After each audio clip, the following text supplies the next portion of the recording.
Hey, Roy, before we go live, you said last week, and you can't say that, okay? Like, I mean, that's... Roy, you ignorant slut. You can't say You can't on say the- son. Oh, time out. Time out. Hi there. We're live. Hey, everybody. Welcome to Gun Cranks Live. It's Wednesday at 8 p.m., and we are your Gun Cranks. I'm Guns Magazine editor Brent Wheat, along with my boss, Roy Huntington, our publisher, and Tom McHale, the editor of American Handgunner. Hey, guys. hey, guys.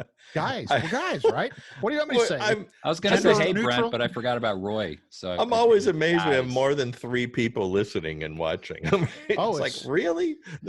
You know, we were talking, it's been incredible. I'm getting as much mail about this show as the whole magazine thing. It's been wonderful and incredible. And hate we mail? really Hate no, mail. well, there's Yeah, been Oh. I have noticed the occasional weird cranky ones, they're getting worse. Not in number, but in content, but that's a whole nother topic. Do you have a blankie? It's kind of hurting my feelings. Oh, no, I'm telling you, I think I sent you one before we went live, and it's did, but I pretty used bad. that one up already. I mean, Oh, okay. Well, yeah, it's the political correctness crowd. I think they're suffering from the fact that we're essentially not. And if it wasn't for rules that we have to abide by, thank you very much, the world public, we're just regular guys like everybody who's watching and listening right now. And so we slip out a bad word every once in a while, and we're not always politically correct, I think. Wait a minute. I have a question. When you say we slip out a bad word, do you really mean you? Or that would technically really be me, I believe. That was, I was the going to split say participle version of you actually means me. Yeah. Well, but before we get into our topic, which is range etiquette kit, we'll probably argue about that word for 15 minutes. But Roy, I bet when you were a police officer, you probably got called into the office a few times over your choice of language. I'm just guessing. Yeah, we were chatting about that, I mean, let's just, to be politically incorrect, when I was working in the field one day, we were working what we used to call B girls, which was in California means they were prostitutes. And it had to do with a section of the penal code that was solicitation. And so I was helping the team work them and get them off the street and all that. And I mentioned on the police radio that I found some, and I used the W word. On the radio. Don't say it. On the radio, referring to the ladies of ill repute. And there was a kind of a pregnant pause. As Brent was saying, you always know when you cross the line. It's like, oh, there's that line, because the radio goes dead silent. And then there's just a little pause, and then the dispatcher came out and said, Unit 121, John, please call the watch commander immediately. And it's like, and in those days, there were no locators on the radios. We were all just had radios, right? You couldn't tell who was who. And if somebody had a commentary about what was said on the radio, they would all click their microphones, right? Click, click, click, click, click, click. Yep. And so, of course, after that, there was a flurry of microphone clicking all over the place. So he said, Roy, I understand, but you're not allowed to say that on the radio. And there was no winning. You're our boss, but you are on double secret probation here on Gun Cranks. So That's right. Be on your best behavior, little mister. I will. So I promise. Yeah. Well, our topic tonight is how not to get kicked off the gun island, which is the range. And I wanted to do like a Survivor logo or something, but I just didn't have time, and I'm graphically challenged. But basically tonight we want to talk about, especially if you're a less experienced shooter, there's Tom likes to say, it's kind of like golf. First time you go to the golf course, you don't necessarily know how to act, and you kind of do some dumb stuff out of ignorance rather than malice. And I know my way around a gun range, but yeah, if you take me out to a golf course, I do things like, scream as somebody's putting, and, just the normal kind of stuff. So we're going to talk about some of those things you shouldn't do, so you're not that guy or gal, and they say, maybe you need to go to your car right now. So you know what this episode is? This is charm school for shooters. Yeah, you're right. And, let's start right from the time they leave their house, so they could be charming through the entire day going to the range. Yeah. I didn't mean to interrupt, but that just struck me as really funny. Charm school for shooters. That's the episode title. It's really too. Tom, you remember when you wrote the article for me a long time ago in I Handgunner? do. It was kind of range etiquette, it was, and I thought it was great, and it generated a lot of reader response saying, so, as a new shooter, thank you for telling me, or as an experienced shooter, thank you for reminding new shooters about those things. So, well, let's start right from the time you are getting ready to go to the range. And so let's say you are a really new shooter and you've bought your gun and passed the background test and all that other kind of stuff. You've got your hearing protection. You've got your box of ammunition you're going to shoot at the range. You have a little lockable case that you've got your gun in. You've made sure that it's unloaded and the slide is locked back, right? Or the cylinder, if, it's at least cracked open a little bit if possible.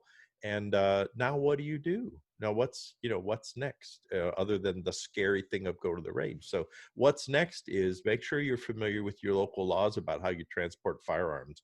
Usually you're safest not to put the ammo in with the gun. So keep your gun in the lockbox in your trunk, keep the ammunition someplace else. Some states actually specifically say the ammunition has to be in the passenger compartment and the gun has to be in the trunk. So you have to check your own state. And so now once you get to the range, Tom, what do you do then? You know what I think is a good tip, and it's not necessarily intuitive, is keep your guns in the case. Always transport in some kind of case, a shooting bag, a case, a hard case, whatever, but keep it there until you actually get to the firing line, right? Think of a shooting bench where there's a seating area behind and a shooting bench up front. You don't want to be uncasing and opening guns and pulling them out, back behind the shooting line. In most cases, at most ranges, the correct way to handle that is bring the whole case up to the shooting table, put it down there when the range is hot, open it up, get your gun out, muzzle down range, and everyone will love you for that. That's a good point. But now, let's say now you're the shooter, you carry your bag with your gun and your ammo and your hearing protection, your eye protection. You go to the counter at the range. So what would normally happen there?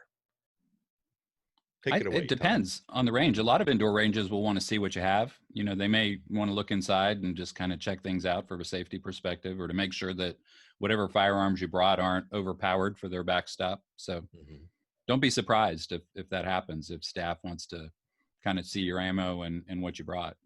Yeah, a lot of times they want to double, triple check that you're unloaded because as I've certainly been in ranges and gun stores with ranges where people have brought a gun in that was loaded. I worked behind the counter of a gun store one time, and I can't tell you the number of times people brought guns in for me to look at for some reason, and you run the bolt and clink, out comes a round from the chamber, and they just go, "Oh yeah, sorry, it was loaded. I forgot to tell you." Yeah, okay, really. And what did we talk about last week? All guns are always loaded. Yeah. As Brent said, somebody was paying attention. How about that? The four firearm safety rules apply now more than ever because you're at the range. So usually at the range, though, you'll get checked in. They'll either take a deposit from you or take your charge card or something. Some ranges want you to buy their targets and their ammo, so you might want to check on that beforehand if you've got special targets you want to use. But they'll brief you on the rules and regulations of the range. And just remember, Tom's exactly right. It's a real etiquette kind of charm school. In other words, be polite and be, very thoughtful. And so then at some point you'll go into the range bay itself. And then, Brent, you want to take over from there? Well, I was going to say, the big thing is, as we've discussed on safety, is don't get flustered. You're going to be really nervous because you're not comfortable. You don't know what your expectations are and all that. So don't make a dumb mistake because you get mentally overloaded. The advice always is, if you don't know what you're doing, just stop, just take it slow. And I think humility is not a bad thing here. If you don't know what to do, if you don't know what the procedure is, how do I get to the range, or when do I load, or where do I just ask. Just ask nicely, and you will find that most shooters are extremely happy to mentor people, even if they're not the people working there. There may be, if I'm standing there and, I don't know where to go, here, let me show you how. So it's a wonderful resource. Your fellow shooters, you may run into that one guy or gal, but you probably, there's 99 others that are excited to help a new shooter, get going and have a positive experience. So once you get to a point you're ready to shoot, you've got your gun ready. The next thing is going to be targets. And I think in my own experience, that's probably where I've seen more stupid human tricks and more dangerous human tricks than probably maybe any other facet of the entire experience. And it's really pretty simple. Understand how the targets work and when you're supposed to do something. On an indoor range, they probably got runners that, you'll put them up at your stall and go down. I shoot a lot mostly on outdoor ranges. So at some point, a human probably has to go down there and put a target up. And I think Tom was telling the story maybe last week about they had a gal on the line with a telescopic sighted rifle, and one guy was standing there, and she go, "Yeah, okay, I see. Now move that way." And he's like, "Well, you shift your aim." And really, I mean, don't fall into that kind of stuff. And you know why they did that? Because, well, the gun's not loaded. Yep. Yeah. And nobody told them, and most ranges, well, all ranges that I know of that are indoor ranges, if you're new, you just have to say, "I'm new. I've never done this before. Could you come show me?" And usually they'll have a staff member who will actually come out with you, get you organized, show you how to use the electronics target turner backer things, and all that stuff, and pretty much get you up to speed and take advantage of that. I think it's the single most important etiquette move there is we've kind of touched on it, Brent talked about it, is being humble and asking for help. People will be thankful if you ask a question, if you're not sure about anything. Yep. Yeah. And, while we're still talking about targets, and again, I hate to keep touching on last week's show, but you probably need to go check it out because we covered a lot of this, and safety and range etiquette are really intertwined so much. But I think it's important. This is where we insert, and even if you're a brand new novice, if you see somebody walking down range as it's still hot, to go put a target up because, well, it's okay. I'm out of the line of fire. Say something, yell, stop, halt, ceasefire, whatever you choose. But everybody is a safety officer, even the most raw, inexperienced shooter. And this, I actually think this goes like quadruple for public ranges because you have such a wide range of skill levels there. And, it's nothing against new shooters because we were all there at some point, but they do tend to make a few more mistakes. They tend to make more safety mistakes. So everybody's got to be really, really cognizant of safety. And as Roy said, everybody's a safety officer in those kind of situations. Well, a lot of times with new shooters, especially, you'll see a bay or two down from you. There might be 3 or 4, young dude kind of guys with their Glocks. And there's usually a lot of jumping around and hand high-fiving, and dudes and stuff like that. Yeah. And all that's great, except, they've got to stay focused. And so most ranges have a very clear set of rules, thou shalt not. Period. Yeah. And then you just have to, they're usually posted right there behind the firing line. Keep your muzzle down range, finger outside of the trigger. If you step away from the line, the slide should be locked back. Your gun should be unloaded with the muzzle pointing down range. There's usually like a yellow safety line painted behind the firing positions. And so if for some reason they need to close the range for something, they want the guns unloaded, actions open, and everybody has to stay behind that line. And to reaffirm what Tom was saying is, don't be fussing with your gun back on the counter behind you, because every once in a while, I've been there and you look behind you at some guy's muzzling you with his, with his gun behind you, and it's like, and don't be surprised if the counter guy up front, he gets on the PA and says, ceasefire, when he sees some safety violation. So the voice of God comes from on high and says, everyone cease fire. Yeah. I was just sitting here thinking, trying to go through all this, and I've actually come up with an etiquette thing as opposed to, there's a safety component too, but it's more a matter of etiquette, and it's exactly like golfing. When you're on the line and you're doing your thing, great. But if I'm in the next lane over, especially if I'm shooting, say, a precision rifle and I'm really focused on doing everything right, that's not the time to go, "Hey, buddy, did you see my shot over there?" That's don't intrude on another person who's actively in the act of firing, because that creates all kinds of issues. And it kind of goes back to what Roy and I learned at the police academy, which is stand fast on the line. Once you're actually to your shooting point, it's the games and the fun are kind of over. You need to focus on the task at hand. It should be fun and you should be having fun and enjoyment. And if, in your group, you want to, discuss things at some point, but once you're really ready to start shooting, you got to get serious and focused. There's only you and the target and the gun. And when you get in that mode, as everybody else on the line, you don't want the guy coming up saying, "Hey, that's a nice looking gun. Where'd you get it?" Yeah.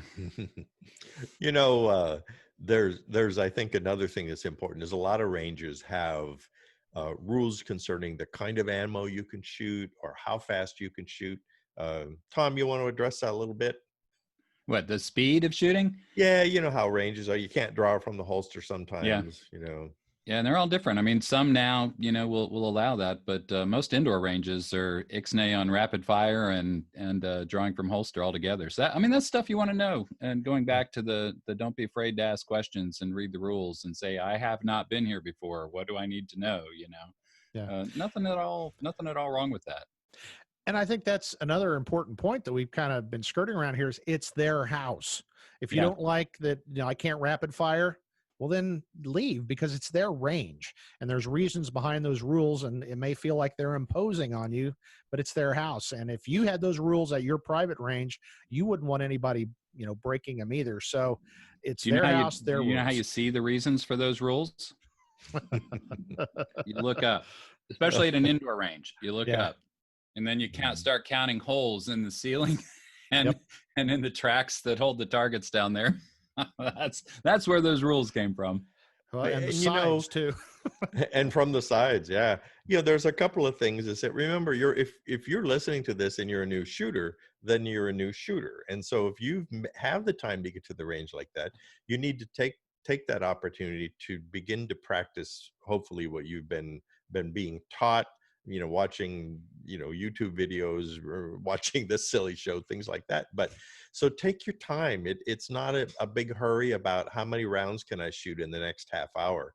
If you go to the range and you have 25 rounds and that's all you shoot over the next hour, chances are pretty good you've really worked on your form, on trigger control, on sight picture, and don't put up a target and shoot 100 shots in it, because you don't know what you're doing at that point. All you're doing is just shooting at a group of bullet holes. I'm a strong proponent of buy lots of targets. Targets are cheap, okay? And they'll tell you a lot. And so if you're new to shooting and you're new to going to the range, buy half a dozen targets. I don't care if you're just going to shoot 25 or 30 shots today, but shoot 6 or 8 or 10 shots, and then take that target down and take a minute and look at it. Like Brent says too, you find the nice shooter next to you and says, hey, all my groups are down low and to the left. What do you think that means? And enjoy the time with you. It's not a frantic attempt to make as much empty brass as you can. Yeah. And I think that hits on a point that most instructors will tell you, and there are some exceptions, but most of the instructors that I've trained under and I really respect basically operate under kind of the same philosophy, which is every round you put down range should have a purpose. Now, the purpose may be just to have fun and, shoot an old pot or pan or hit a gong or whatever, but you really need to have a reason for pulling that trigger and be cognizant of that. Just going to the range and just blasting rounds downrange can be fun, but with ammo in such short supply right now and time so limited, I think at some point you at least need to kind of be thinking why you're there instead of I'm just going to go and blast a bunch of ammo. You will become a better shooter over time if you try to get some training value of being on the line. And again, I'm not saying don't have fun. We all do that. And especially you go out to grandpa's farm or the old gravel pit, you plank away. But even there, okay, I'm going to work on my trigger control, or I'm going to really focus on the front sight today. And keep in mind why you're there, aside from just having a whole bunch of fun. There's a couple safety things too that you need to remember, because I've done it. We've all done this. Is that you're fussing with your gun and you drop the magazine, and the magazine falls just in front of the line, and you think, oh well, I'll just bend down and reach underneath and get it. You'll probably get the mean man who's yelling at you on the PA, and so the thing to do there is get the broom or wait until there's a ceasefire, which they usually cease fire pretty regularly, every 20 minutes, every half hour, everybody just stops. And then there's a little bit of cleanup. You can pick up the things you dropped and stuff like that. So if it's really important, then put your hand up like this or something and say, ceasefire, just, you're the safety officer, and then pick up your $5,000 watch that you dropped or something like that. The other thing, and this is my biggest beef, is people will, it's like if they're shooting downrange, okay, and then now they're reloading their gun, they turn it sideways.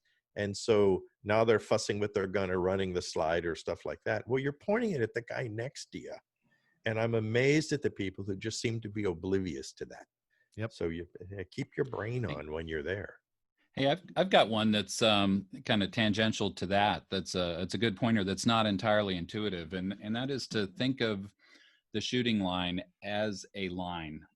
Envision all the muzzles in a line, and where you especially have to pay attention to this is outdoor ranges where there are tables where you can sit and shoot or stand, up at the line itself. And what happens is with handguns, people are standing at the line, but then somebody shows up and stands behind their table with a handgun. So the unintuitive part is the muzzle still pointed at the backstop in a safe direction. It's not pointed at a person, but there are people in front of you. The people to the sides are technically in front of you. So pay attention to where your muzzle is in relation to the actual firing line itself. It's almost it's like a politeness move.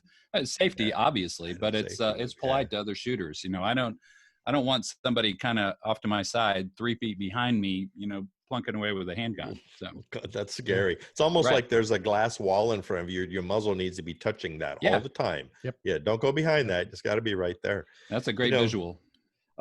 Another thing to remember is that a lot of people don't know this, is that if you're at the range and you're new to going to the range, you may not realize that a lot of ranges allow you to rent a gun.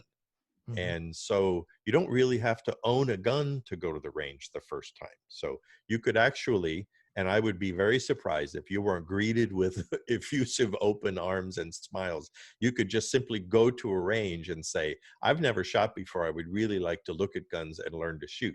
And with most, especially the more professional ranges, you'll be welcomed, and they'll walk you through the basic safety things. They'll probably rent you or loan you hearing protection, eye protection. If you buy a box of ammunition and you rent a gun, I'm sure someone will take you out to the firing line and get you kind of up to speed on the basics. And that might actually be a really good first experience for somebody. You know? Yep.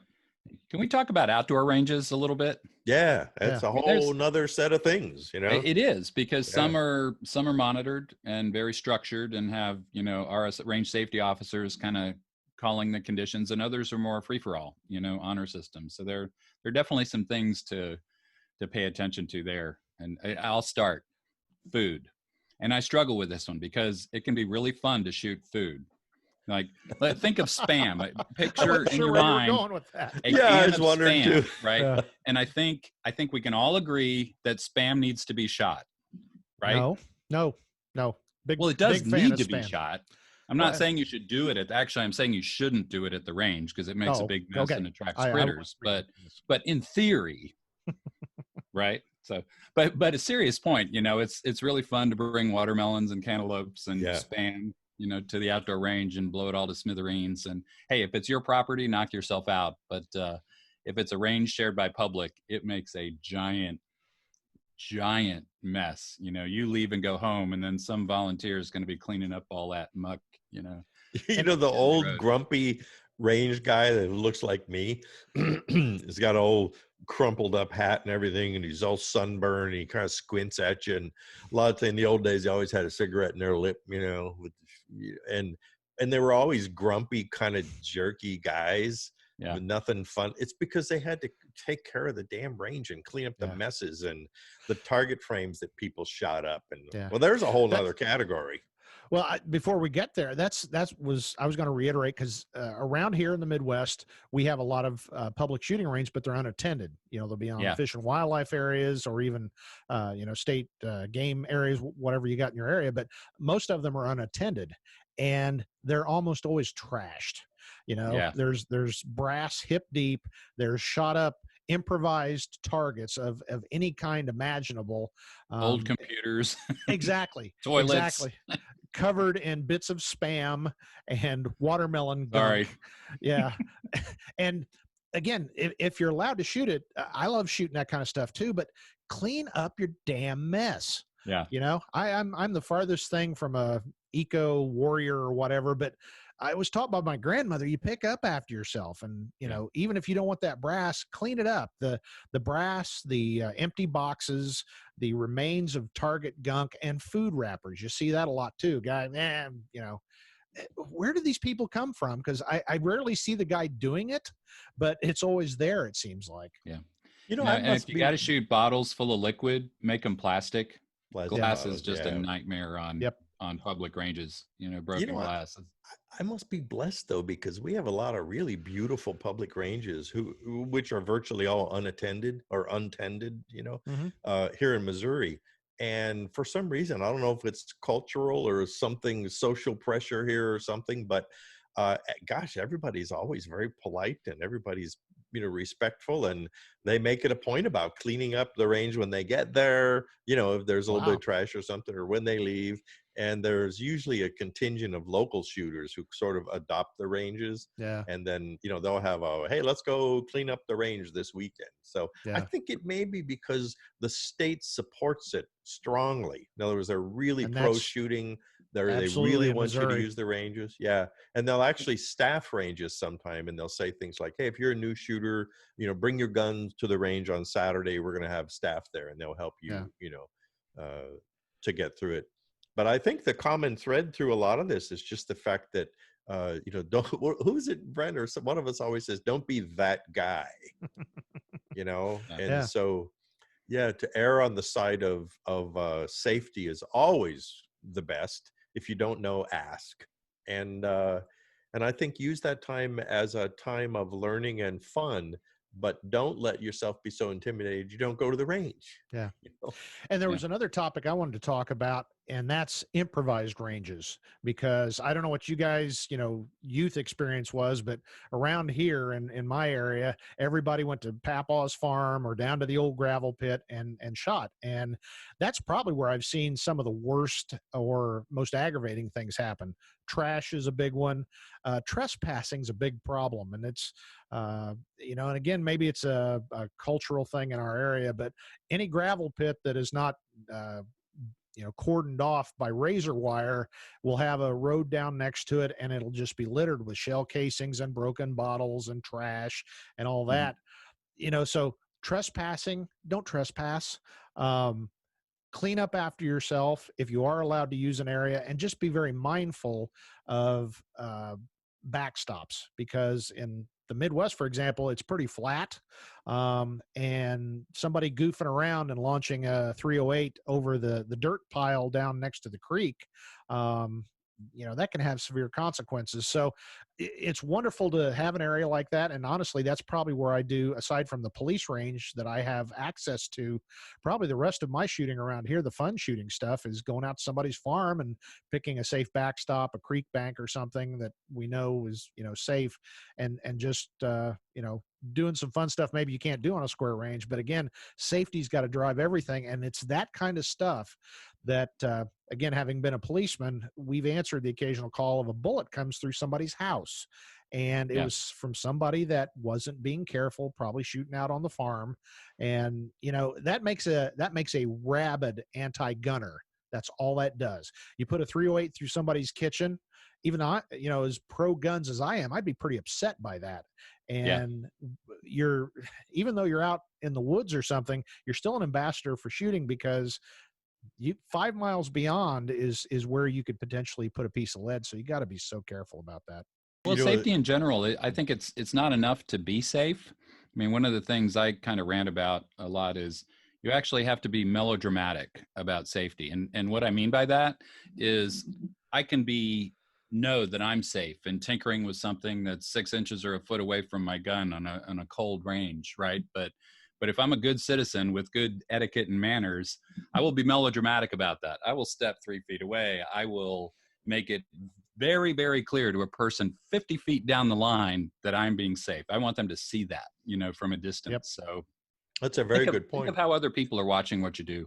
And don't forget those action flags and stuff. And if you don't know what those are, and you can do it with anything, do it with an old handkerchief if you want to, but they make these like blaze orange and yellow little plastic inserts. And so if your action rifle is open, you insert it into the chamber, and that shows everybody that your action's open and the chamber's empty. And you can do that with probably the little orange chamber insert that came with your brand new semi-auto pistol that you recently bought, as part of the 10 million NICS people that that just got approved in the last little while.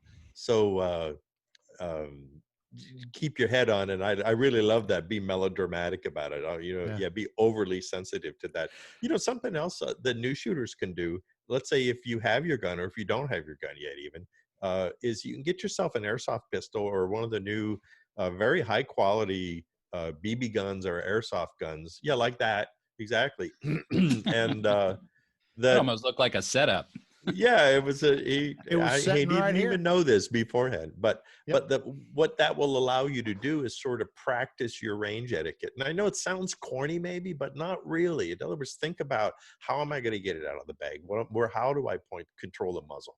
What accessories am I bringing? And if you could shoot in your backyard, do a little backyard shooting and practice that, safety, distance, backstop, because trust me, boy, we used to call it time in grade. The more time you have doing that kind of practice, then the more comfortable you will be with it. Yep. And then, so maybe the third or fourth or fifth time you go to the range, now you'll really be able to focus on your skill, on sight pictures and trigger squeeze, stuff like that, Yep. rather than you're just there going, I'm at the range, I don't know what to do, I'm really scared. And a lot of our audience is very experienced shooters, and I hope you've stuck with us to this point, since we've kind of been focusing on the new shooters. But if you are that experienced shooter, make it a point today to take somebody to the range. Be that mentor. We can't hammer on that word enough. We have such a golden opportunity here with all these literally millions of new shooters who are buying guns and don't have the first clue as to what they're doing. So we can make them good shooters, good hunters, Second Amendment advocates, by just taking a little time and being very patient and taking them to the range, showing them a safe time and a good time. And when you see that gleam in their eye, when they finally get, hey, this is really cool, and all these people are really cool, and I understand now why folks are fighting for this, that's a win. That is a total win. And it's everybody's responsibility. Well, that's a good point. Mentoring is such an important part of it. I had a reader not too long ago ask me about what targets should they use. And I think rather than get caught up in that, something that I like to use, which I do a lot here in my backyard, is paper plates. And so you just go to the local, Sam's Club or someplace and buy one of those 300 counts of those real cheap, thin 8 or 10 inch paper plates. They make the best targets because they're cheap, they're easy, they're disposable. You can throw them away after 3 bullet holes if you want to, and you're not out a huge amount of money. And the round circle sort of naturally makes you concentrate on a good aiming point. And you can also have some fun. You could put a small circle in it. You could put multiple dots on it and shoot at each of the little dots or something like that. But check with the range if you're going to an indoor range. But generally, those white paper plates, and they make really good 100-yard rifle targets. Both with iron sights or with crosshairs or red dots or something. But don't get too caught up on, I have to buy these certain targets, and I have to buy this certain ammunition. And I think your goal is to just be brave and get out there and do it. And as Brent was saying earlier, and just don't be a slob about it. Clean up after your mess and whatnot. So yeah. And I had one final point, if I guess we're getting to that time, but don't be afraid to leave because I've been in 1 or 2 situations where, you get all ready, you've got your ammo and, you've put everything aside, you drive to the range, which may be quite a distance, and you get there and there's maybe one guy that's being a total knucklehead, or maybe it's a range that's just being run really poorly and people are doing dangerous stuff. It really sucks to have to turn around and go home without having fired a shot, but it's worth it. It is worth your life to do that. So even if you're a novice, if you see stuff that you're like, oh, wow, I've already been flashed with a gun 3 different times, just leave, just go. It's not worth it. That's really good advice, because people they get embarrassed. They don't want to make a scene. They don't know. Exactly. It's only your life. It's okay to be embarrassed. Exactly. And you can be discreet. pack up and walk away. Yep. And I would say the corollary to that is don't argue with folks, because it doesn't hurt to say you just flashed me with your muzzle. And if, as Roy said, the response should be, "Oh, I'm really sorry. That was an accident on my part. I'll do better." If it's, "Well, you mind your own damn business," I'm gone. I'm out of there. Yeah. It's not worth it. That guy obviously doesn't care about you, doesn't care about safety, really doesn't care about anything except himself. So that's not the guy I want to be standing shoulder to shoulder with on a firing line. So, it's only happened once or twice that I can think of for me personally, but there are times when you just look around and go, this is not a good place to be. I just need to go. And sometimes you get the guy, indoor ranges are famous for this. You'll get a guy right next to you and he's got a ported Smith & Wesson 500 Magnum, and he's insisting on shooting it again and again and again and again and again. Or somebody has one of the little short barreled 308, AR platform pistols, which are really, really loud. And they're next to you and they're blam, blam, blam, blam, blam, blam, blam. It's really hard to concentrate. Yeah. And so keep that in mind. So if you're one of those guys with one of those guns, is be discreet. Or, if you've got a brand new shooter next to you in the bay, well, give him a chance. Shoot your 9mm for a little while. Don't shoot your 500. Just be cognizant of what's going on around you, and be a good what's the ambassador. Be an ambassador for shooting. So people say, "Oh, that Fred. Oh no, he's a really nice guy. He'll help you." Be that guy or girl. Well, what's that crazy notion? It's been around a year or two that we seem to have forgotten. Oh, do unto others as you would have others do unto you. I know it's crazy. Never heard it. Silly. I know. Yeah. Why would you do that? You and 249 million other people, but not the readers and audience of Guns Magazine, American Handgunner, and Gun Cracks Live. You guys are. We've got it going on. Yeah. So, guys, I think we've touched on this pretty well. I hope we've answered a lot of your questions. And if you've got more questions, obviously, get with us. Send us an email. That's editor@americanhandgunner.com and editor@gunsmagazine.com. Like I said, the cards, letters, and missives have been coming in quickly and often. And even our corporate overlords, of which we only have like one or two at our company, but they're pleased. This thing is rolling good. We're having a good time doing it.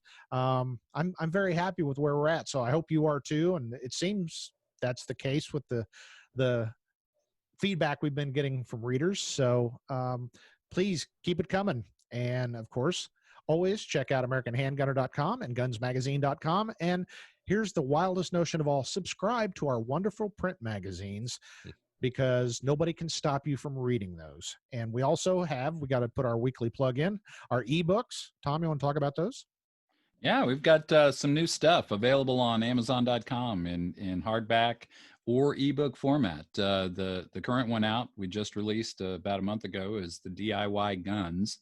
So if you ever want to do any projects, a little customization, a little tweaking, fixing, souping up of handguns and rifles, check it out. Yeah. And I just thought of something, and this is a total left turn. I didn't talk to the other guys about this. Is there anything we want to tease, Roy, coming up in August, or shall we not? You mean as far as like pending books and things? Oh, the other thing. No, we'll let that trail for a while. Well, don't you hate it when people do that? I know something really important, but I can't share it with you. That's right. Yeah, thanks, Brent. Yeah. That's called a teaser, man. We got to do that kind of stuff. But no, we'll have some significant news here probably in a couple of weeks, and that'll be a show in and of itself, I think. So let us know. Yeah. Let us know what you want to see and hear from this show of ours, this little show that we put together. And like I said, it's going great guns, and we're having a good time. And we've even been discussing, we got to get a green room, and I've already made the point, I want free range pastries and vegan water, on the catering table. So I've already been accused of being challenging to work with. That coming you're getting free range spam is what you're getting. That's right. I'm good with that. I love spam. You make fun of me. I think I could live in Hawaii because I like spam. They do like that there. Yeah, I used to live in Hawaii. Pork and fat and salt. What's wrong with that? Do we have any idea what we're going to talk about on the next show? I think we have a long list of ideas, but Have we? Maybe we should plan that stuff before we come I on the don't air. know. Yeah. So yeah, tune in next week and we'll talk Yeah, about something. Something completely surprising, even to That's right. us at this point. So make sure you share this on all your social media channels and let your friends know. That's how our audience is growing by leaps and bounds, because people are telling their friends, hey, every Wednesday at 8 p.m. Eastern, check out these knuckleheads. They seem to be enjoying what they're doing. And truly, that's our mission. The world is an ugly, ugly place right now. I think everybody would agree. And there's enough of that. So we're hoping just to have a little fun and relaxation and enjoy gun stuff. So on behalf of my fellow gun cranks, Roy Huntington and Tom McHale, I'm Guns Magazine editor Brent Wheat. Hope you've enjoyed what we've been talking about, and please join us next Wednesday at 8 p.m. Eastern Time, and you'll see more Gun Cranks Live. See you guys.